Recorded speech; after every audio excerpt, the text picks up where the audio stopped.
ஹரே ஸ்ரீ குரு பவனபுரபதே பாஹி மாம் பாஹி. தசகம் 5 இரண்டாவது ஸ்லோகம். காலஹ கர்ம குணாஹ ச ஜீவ நிவஹாஹ விஸ்வம் ச காரியம் விபோ சித் லீலா ரதிம் ஏயுஷி த்வயி ததா நில்லீனதாம் ஆயயுஹு தேஷாம் ந ஏவ வதந்தி அசத்வம் அயி போ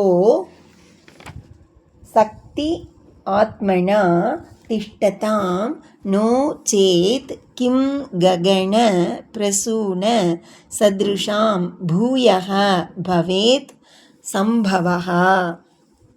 அயி போஹோ விபோ, ஓ எல்லாம் வல்ல இறைவா, த்வயி நீ, சித்து லீலா ரதிம் ஏயுஷி உனது தூய ஞான வடிவில் மகிழ்ந்திருந்த போது, அரிதுயில் அமர்ந்த போது, காலஹ கர்ம காலம் கர்மம் குணாகச்ச சத்துவம் முதலான குணங்கள், ஜீவ நிவகாக உயிர்கூட்டங்கள், காரியம் விஸ்வம் ச மாயையின் காரியமாகிய பிரபஞ்சம் யாவும், நில்லீனதாம் ஆயயுஹு உன்னில் ஒடுங்கின, ததா அப்போது, சக்தி ஆத்மனா சக்தி வடிவாக, திஷ்டதாம் தேஷாம் உறைந்திருந்த அவற்றை, அசத்வம் அவற்றினுடைய இல்லாமையை, ந ஏவ வதந்தி வேதங்கள் சான்றோர்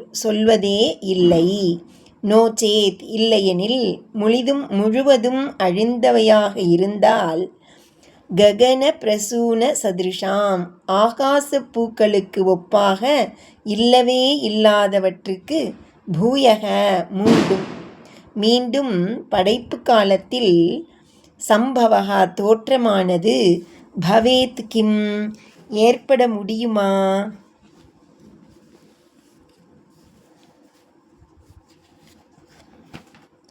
பிரபோ, அப்பொழுது நீர் சிதானந்த லீலையில் லயித்திருக்கையில், காலம் கர்மம் குணங்கள் ஜீவ சமூகம் காரிய பிரபஞ்சம் அனைத்தும் லயத்தை அடைந்திருந்தன. அவைகள் இல்லாமற் போய்விட்டதாக சொல்லவில்லை, சக்தி வடிவாக இருக்கின்றன. அப்படி இல்லாவிட்டால் ஆகாச புஷ்பம் போல் எப்படி அவை மீண்டும் உண்டாகும்? காலः கர்ம குணாஸ்ச ஜீவ நிவகா விஸ்வம் ச காரியம் விபோ சில்லீலாரதிமேயுஷி த்வயி ததா நில்லீனதாமாயயுஹு